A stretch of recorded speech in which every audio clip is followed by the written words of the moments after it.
live from the new sports betting capital of the world. You might be from Texas, but I'm from New Jersey. Benny Ricciardi is here to break down the day's betting board for you. Let's go, Jerry. Go! Taking a first look at the day's bets, it's time for the FTN Betting Show. Welcome to the FTN Betscast for Monday, July 11th here at FTN Bets, sponsored by our friends over at Sleeper. Sleeper is the fastest growing fantasy platform today with millions of players, and now you can win on Sleeper by playing in their new over-under game. It's super easy to play. So first, in any sport, you're going to choose two or more players that you like and pick whether they're going to go over or under their listed total. So, for example, it could be the number of hits in baseball, the number of runs, the number of strikeouts that a pitcher gets tonight. Then you're going to choose the amount of money you want to enter into the contest. And if you pick correctly, you win anywhere from 2 times your money all the way up to 20 times your money if you go 5 out of 5 and get them all correct. But the main reason why I'm excited about this over-under game on Sleeper, it is the only app where you can join with your buddies and all play together. It has a built-in group chat where I can see what you're playing, you can see what I'm playing, and we can both see what the guy who's won 3 days in a row in our group is playing and follow along. And it's insanely fun when everybody's rooting for the same things and riding it out together. So stop what you're doing and download the Sleeper app now to play in their new over-under game. Have some fun with your friends and make a little bit of money in the process. On your mobile phone, join our listener group on Sleeper by going to sleeper.com/FTN bets, and Sleeper will automatically match your first deposit up to $100. Again, go down to the description in this podcast, sleeper.com/FTN bets, and you'll get that $100 match on your first deposit. There are terms and conditions that apply, so see Sleeper's terms of use for those details. Today, we're going to roll on with our NFL betting preview, team-by-team preview, and today's team is going to be the Tampa Bay Buccaneers. The Bucs were 13-4 last year, got knocked out of the playoffs in a loss to the eventual champion Los Angeles Rams, 30-27. Now, this year's team is going to be a little bit different than last year's team. Actually, a lot different from last year's team, especially on the offensive side of the ball. As of now, and again, we don't know if this is going to stick, but as of now, Rob Gronkowski is not going to be playing football this year. Antonio Brown, as of now, also not playing football and probably not playing on the Buccaneers, even if he does, after what he pulled in the Jet game last year when he took off his jersey and pretty much walked off the field. On top of that, Chris Godwin, their number one receiver last year, finished just shy of, I think he had 98 catches, so just shy of 100 catches last year, over 1,000 yards receiving. He's going to be out for at least the first couple games. We have no idea how long it is as of now, but it's at least the first couple games is the word that's on the street, and he could miss as much as half the season here. So you're now taking 3 of the more efficient, more high-profile, arguably guys that are on a Hall of Fame type path at the pass-catching positions, and none of them are going to be there for the Tampa Bay Buccaneers this year. So, like I said, the offense of this team is going to be quite different than it was last year. Jeff Ratcliffe, in his win total projections this year, has Tampa Bay projected to win 11 games. Now, remember, they were 13-4 last year, so a win total projection of 11, 2 games below where they finished last season. The number that's out there in the market on most of the books is 11.5 is the number that we're seeing. And even at that 11.5 number, you're getting the over at plus 100 on DraftKings. So, it is juiced down a little bit there. The under 11.5 is at minus 110. You can get that on PointsBet, FanDuel, or MGM right now. That is the best price and the one that we're actually looking at here based off of Jeff's projection of 11. The under would be the place to go at minus 110. There is a little bit of value on that number, and it is a number that I don't hate here. You can also find this number out in the market at 12.5. BetRivers, Sugar House, Unibet all have it at 12.5. And as you would expect, it is juiced way up there for the over. You're getting a plus 225 payout on the over there. It is minus 295 for the under 12.5, which is obviously, something that's likely to hit. But at minus 295, you're not really getting paid all that well on it. They're basically saying that, again, this is a team that won 13 games last year with Gronk, Antonio Brown, and Chris Godwin. Although all those guys missed at least a couple games during the season, they still managed to win 13. But at 12.5 at minus 295, they're basically saying there's about a 74% chance that this team does not get to 12.5 wins. But even 12 wins still makes the playoffs for you. Anything above 10, you're pretty much in the playoffs based on the way things worked last season. So, this could still be a playoff team here. So let's transition and talk about those numbers. Again, Under 11.5 is sitting at minus 110. 11.5 is even money. So that's the projection right there for them. You probably need to get at least 10 wins to make the playoffs. So this should be a playoff team, even if they don't play completely up to expectations here. Would I bet on them to make the playoffs? No, I wouldn't. And here's the reason why is the payout is just paltry here. Minus 590 is the best number out there for Tampa Bay to make the playoffs. It's as much as minus 600 on some books out there, but you can get the minus 590 at Unibet, Bet Rivers, and Sugar House. That's the best place to play the Tampa Bay Buccaneers to make the playoffs if you're interested. Will the Tampa Bay Buccaneers make the playoffs? No. The best payout there is plus 450 over on DraftKings. But again, I mean, I think, honestly, there's probably more value in a plus 450 than there is in a minus 590, but neither one is really something I want to go out there and bet. There are a couple other interesting bets out there. Tampa Bay is one of the favorites, and we'll talk about that when we get into the NFC South price and the NFC price and the Super Bowl price in the middle. But because they're one of the favorites, there's a couple other bets here that a couple other books are offering. Tampa Bay Buccaneers to go 17-0 is paying 50 to 1 plus 5,000. You can get that on Unibet, Bet Rivers, or Sugar House. Again, 17-0, tough thing to do. Technically, nobody's ever done it, right? Because 16-0 has been the most for a regular season. Last year was the first year that we had 17 games in a regular season, and nobody won them all. So, theoretically, nobody has ever done this before. 50 to 1. I don't know. It's probably not a big enough price for me to take it. I don't see Tampa Bay going undefeated. Again, they were 13-4 last year, and based on just what we're looking at, offensive firepower, doesn't look like they have as much offensive firepower this year as they did last year. So I can't imagine the record's going to improve much. For them to be the last undefeated team, 9-1 plus 900, FanDuel is the place you can get the best price on that. Again, interesting number here, but again, I'm not really all that interested in taking a team. I don't want to make it sound like they're going to be bad. When I say they're on a decline from 13-4. They could still finish the season, 11-6 and make the playoffs and win a game or two and that'll be a really good season. Most teams would take that. But for Tampa Bay, I don't think anything other than the Super Bowl is what they're looking for here. And I just don't know if they have the juice to get there this year. Last undefeated team, it's 9-1. Remember, no Godwin. You got some new weapons that you're breaking in at wide receiver. I don't know. They didn't do it last year. I don't see them doing it this year. I just don't think it's a very great bet. So let's move on and talk about some of the numbers for them to win some trophies this year. NFC South, they are a massive favorite to win the NFC South. Cheapest price, 286, Bet River, Unihouse, Sugar Bet. Bet Rivers, Unibet, Sugar House. Sorry about that there. I mixed those up. Minus 290 on FanDuel, minus 300 MGM and DraftKings, minus 325 PointsBet and Caesars. So, I mean, you're plus or minus 300 here. Bet Rivers, Unibet, Sugar House, 286. Best price you can get out there. Again, at minus 286, you're giving them like a 75% chance to win the division this year, which I think is about right because this is not a very good division. The next best team in the division is the New Orleans Saints, and they're sitting, plus or minus around like plus 400. You can get them, I think, as low as plus 350 or as high as maybe like plus 425. But for the most part, the Saints are sitting around the plus 400 level. Carolina, we talked about the other day, they're around plus 1,000, maybe plus 900 somewhere. And then the Atlanta Falcons, the other team in that division, plus 2,500. So 25 to 1 on the Atlanta Falcons. And remember, that's just to win the NFC South. That's not to win the NFC or to win the Super Bowl. That's just to win the NFC South. They're 25 to 1. So obviously not a ton of competition here for Tampa Bay. They should be able to come away with another divisional crown this year. So let's see the overall NFC. Tampa Bay does have the best price of any team in the NFC to win the NFC and be the NFC's representative in the Super Bowl this year. Green Bay and the LA Rams are sitting at about plus 450. Tampa Bay, though, shortest price, you can get them, the best price you can get them at plus 333 on Unibet, Bet Rivers, and Sugar House, plus 325 on MGM, plus 320 on FanDuel, plus 300 on DraftKings and PointsBet. So plus 300 to plus 333 with Unibet, Bet Rivers, Sugar House being the best place that you can play them out here.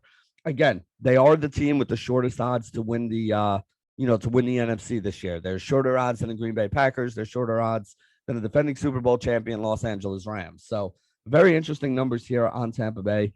I don't really think there's a lot of value there. I think that number's too short for me to want to bet on there. I would rather play the Rams at plus 500 than play Tampa Bay at plus 300 or 325 or whatever you're getting them at. 333 if you're over on Unibet and Bet Rivers there. Another interesting thing here with the same number, FanDuel has Tampa Bay at plus 300 to be the number one seed in the in the NFC here. And again, I don't think there's enough value here to really make me interested in that play. Green Bay is going to have a very good team. The Rams are going to have a very good team. Again, there's pieces missing on all three of those teams, so we may even see somebody else step up here. But to me, those are the class of the division right there. And I don't know. I just don't think 3-1 is enough to get me interested in taking Tampa Bay to be the number one seed in the NFC. As for the Super Bowl, Tampa Bay is the second shortest price of any team to win the Super Bowl. Buffalo has the shortest price. They're around like plus 550 to plus 650 on most sites. Tampa Bay is anywhere between plus 700 all the way up to plus 750.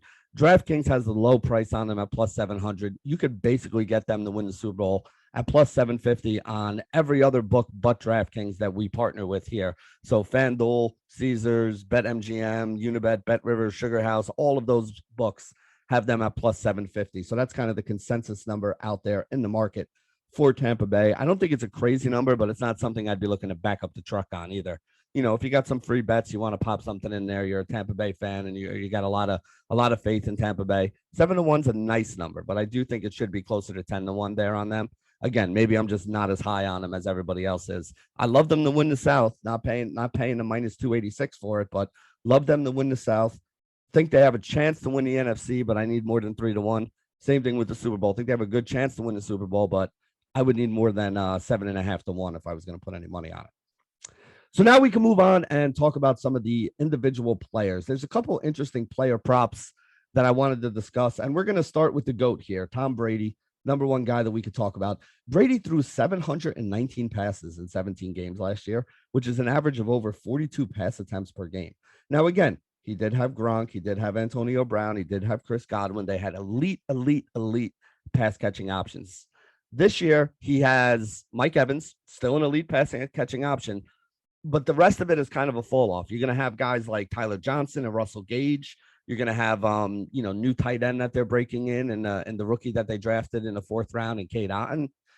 You also have Cameron Brate, who'll still be around, making some plays out there as well.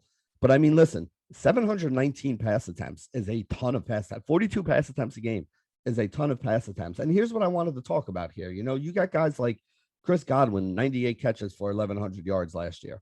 Gronk had 800 yards and in only 12 games too. Antonio Brown had 545 yards in only 7 games last year. So, you're looking at guys that combined for, basically half of the passing yardage total that Brady had. Brady had a monster year last year. 5,316 yards. It was actually a career high for Tom Brady. Tom Brady's like 44 years old. I'm 41 years old. I can't even get out of bed some days. This guy's throwing for, a career high 5,000 plus yards, league high 5,000 plus yards last season in the NFL. So, I don't think Tom Brady's slowing down. 43 touchdowns, 12 interceptions too. Like the guy was an absolute monster, had a huge year. I mean, again, didn't win MVP, but those are numbers that are good enough for somebody to win MVP. 5,300 yards passing, 43 touchdown passes, like just absolutely insane season for Tom Brady. Brady to win MVP right now, best price you can find on it, 9-1 on Caesars, plus 900. He's 8.5 on PointsBet, plus 850, plus 800 on FanDuel, DraftKings at MGM. But the best price for an MVP Tom Brady season is plus 900. I don't hate that bet. I think that's something you can put in there. What I like a little more, though, for about the same payout is most passing yards in the league again. Tom Brady, plus 850. Unibet, Sugar House, BetRivers. Again, last year, 5,316 yards. It's a career high for Tom Brady. Again, his weapons are not as good as they were last year. Does that mean they're going to throw the ball more or less? I don't know. I don't know if it's going to mean they're going to be trailing a little more often and maybe they're forced to throw the ball a little more. I don't know if Brady's going to come out on fire and want to prove to everybody that it doesn't matter. I mean, listen, he never had good receivers in Tampa Bay. I mean, he never had good receivers in New England before he came to Tampa Bay, and he still put up pretty big numbers over there. The one time he did have a good receiver with Randy Moss, I think he broke a record with like 50 touchdown passes that season. So, I mean, he still has at least one stud in Mike Evans. Mike Evans is still better than pretty much any of the receivers that they had in New England, with maybe the possible exception of Randy Moss during his time there. Guys like Russell Gage and, Tyler Johnson and the rookie Cade Otton, like these guys are going to be in for getting a lot of passes thrown their way and probably putting up some decent numbers this season because there's just so many yards and so many targets and so many catches that, are gone from last year. So there's a huge hole that these guys are going to have to step into. Sure, maybe Mike Evans takes a little bit of that from them, but again, you're replacing, Chris Godwin, Antonio Brown, Rob Gronkowski. These are all-star caliber players. These are all pro level players that they're trying to replace this year. So there is a ton of targets that are going to go around. They're not all going to go to Mike Evans, although Mike Evans should be one of the bigger beneficiaries of it. Again, Evans was already a guy who got a lot of targets. These other guys are now going to step into roles where they could be seeing, 5 to 8 targets a game, maybe even more on some games if they're trailing and they have to throw. 42 pass attempts per game. You're not throwing 20 of them to Mike Evans. Maybe he gets 10 or 11 or 12. That's still another 30 pass attempts that got to go around to those other guys that we mentioned, as well as whatever running backs are catching passes out of the backfield. And, you'll probably see both of those tight ends involved at one point or another, but still it leaves a lot out there on the table. So again, that most passing yardage plus 850, I like that more than the MVP at plus 900, but I do think both of those bets are, things to consider, things to watch. I'd rather play them than any of the team bets on the Tampa Bay Buccaneers that we talked from above. Passing yardage for Tom Brady, 4,520 is the projection there. Now, again, I know he threw for 5,300 last year, but 4,500 yards is not an easy thing to do. If he plays all 17 games, though, I do think he's going to be able to get over this number. So, I don't think it's crazy to think that Tom Brady could get there. But remember, when we talk about a lot of these season-long props, and we mentioned this in a couple episodes, but I want to make sure I mention it every episode in case you didn't see, all the other teams that we talked about here. 70% of these things usually fail. And what I mean by that is, if you took all of the preseason predictions, most likely 7 out of 10 of these things, about roughly 6.5, 7 out of 10, are going to wind up going under, where you only get like 30 or 35% of them going over. One of the reasons for this is injuries. It's something that people don't factor enough into this. Again, every season injuries happen. Every season injuries take this away. And in order for some of these guys to hit their ceilings on this, it's not even like they have to miss half the season. Again, Tom Brady threw for 5,300 yards last year in 17 games. So you're looking at like a little over 300 yards per game. So if he misses 2 games, well, that 5,300 is now down to 47. If he misses one more game, you're down below the 4,500, even if he averages the same amount of yards as he averaged last year, which was a pretty ridiculous amount, over 300 per game. So we need Tom Brady to throw for over 300 per game on average and play at least 15 or more games in order for him to have a chance to get over this 4,500 yard number. If he stays healthy and plays all 17, he probably does go over this number. But if he gets injured at any point in time, or if the new wide receivers don't click, maybe they play a game in New England or something where, it's snowing and they only attempt 10 passes in one game. Lots of things could wind up killing this for Tom Brady. So do I think Brady goes over this number? Yeah, healthy Tom Brady should go over this number.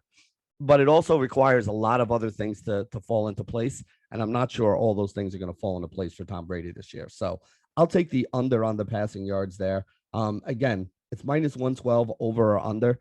I like the under because if he does go over it, then you know what? I still have the most passing yards in the league with a little money on that at 8.5 to 1. That's really what I'm looking for here out of Brady. This is kind of like the insurance in case he doesn't play well. I guess it's kind of a hedge against taking like an MVP bet or, the most passing yards in the league kind of bet.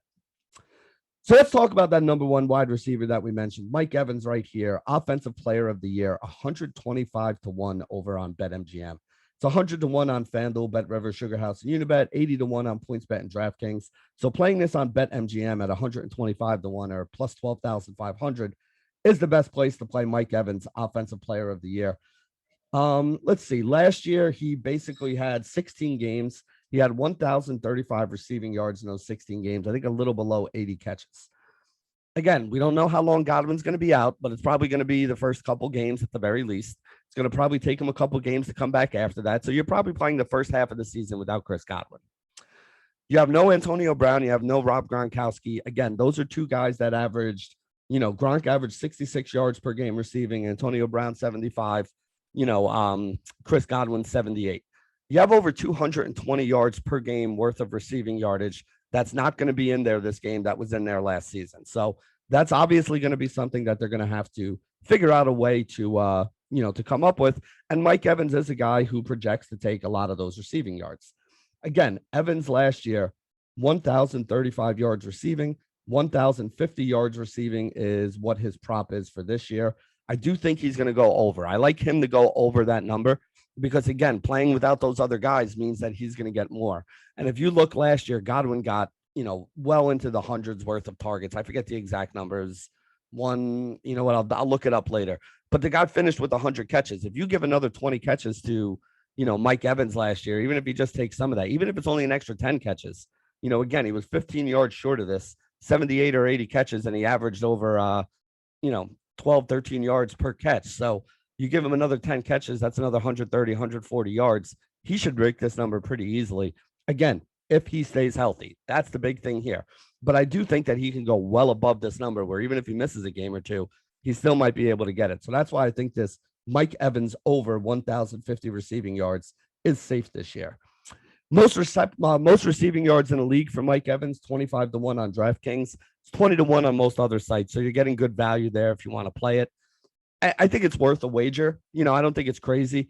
Again, if you think he's going to take the big bulk of it, they have, almost 50% of their receiving yards for last year are gone. They got to go somewhere. Mike Evans is the most likely target for it. He's a guy that could have some of those big explosive games.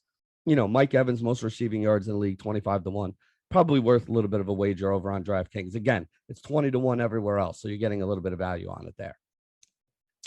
Let's see. We talked about offensive player of the year, plus 125, 125-1 on MGM. Most receiving yards, 25-1 on DraftKings. Best price there. The receiving yardage number, I think I saw that on FanDuel, the 1,050, but I think that's the number pretty much everywhere. So you could probably play it in other places. It was minus 112 on FanDuel, minus 115 on PointsBet. So I think FanDuel was the better place to play it there. If you want to play over or under that number, I think it was minus 112 both ways at 1,050. Next guy we could talk about, running back Leonard Fournette. Last year, 812 yards rushing. He had 69 catches for 454 yards and 10 touchdowns. Did miss a couple games, but not too many. I want to say he played in 14 or 15 last year. Couple numbers out there for him. Most rushing yards, 40-1 on DraftKings, 33-1 on PointsBet, 30-1 on FanDuel. I don't like the most rushing yards for Leonard Fournette. The thing that made Leonard Fournette so good is the fact that he was catching passes out of the backfield last year. So, this is another one of those situations like Christian McCaffrey where I love his total yardage, but I love his total yardage more than I like his rushing yards because he is going to be a guy that sees a lot of work in the passing game. So not really a big fan of most rushing yards on Leonard Fournette, but I wanted to tell you guys you can get 40-1 on it on DraftKings if it is something you want to play. I would rather put money on offensive player of the year, Leonard Fournette, because let's say Leonard Fournette stays healthy, right? He has a chance to catch 60 or 70 balls for, 6 or 7, 500, 600 yards to go along with 1,000+ yards rushing, and he could score 15 to 20 touchdowns. He could. Now, again, does that need to be his best season? Absolutely. But you don't win offensive player of the year having a bad season. You win offensive player of the year when you have a great season. And Leonard Fournette, with all the weapons that are missing and with the role that he plays in this offense, could be one of those guys who touches the ball 25 times per game between the number of times he catches it and the number of carries he gets it, or 18 to 20 times per game, I think is a very reasonable expectation to expect for this team this year. So Leonard Fournette, offensive player of the year, 125-1, just like Mike Evans is over on MGM, 100-1 on FanDuel, 80-1 on DraftKings, 66-1 on PointsBet. So, that's kind of the way that I'm looking at it here for Leonard Fournette. Last thing I did want to, actually a couple things I did want to mention with this team. When I was looking at the anytime touchdown scores last year, this is a team that you really didn't get a lot of good value on it. Leonard Fournette, despite scoring 10 touchdowns, was not a positive. If you took him to score a touchdown an anytime touchdown every game of the season, you would have lost money. As a matter of fact, you would have lost money on all of these guys with the exception. No, not even the exception. Mike Evans was basically break even. I think he was minus 0.1 units on the year, meaning if you bet on him to score a touchdown every game, you would have had some of those games at plus 120, plus 140 where he scored, and you would have had some of those other games where he didn't score. And if you did it every week at the end of the season, you would have lost 1/10 of a unit right there because of the way it was. The last thing I wanted to mention here, interesting play, 200-1 on PointsBet. It's only 100-1 on DraftKings. And that's rookie of the year for Tampa Bay tight end Cade Otton. Cade Otton was their 4th-round pick this year. Cameron Brate has never been a guy that's been a good blocker. He's always going to get a couple passes out there. He's decent receiving tight ends. But, people are looking at Brate taking over the Gronk role, and that's just not the way it's going to be. I think Cade Otton has a better chance to be the quote unquote number one tight end in Tampa Bay this year than Cameron Brate does. So Cade Otton 200-1 to be the rookie of the year. I mean, listen, this is the tight end playing with Brady. I'm not saying that they're going to have the same kind of connection that him and Gronk had, but Brady has always used this tight end. Now, again, it has been Gronk most of that time, but Brady has always used his tight ends very well and gotten them involved. And again, a guy like Otton, let's say he's a tight end that catches 9 or 10 touchdown passes this year, or 7 or 8 touchdown passes.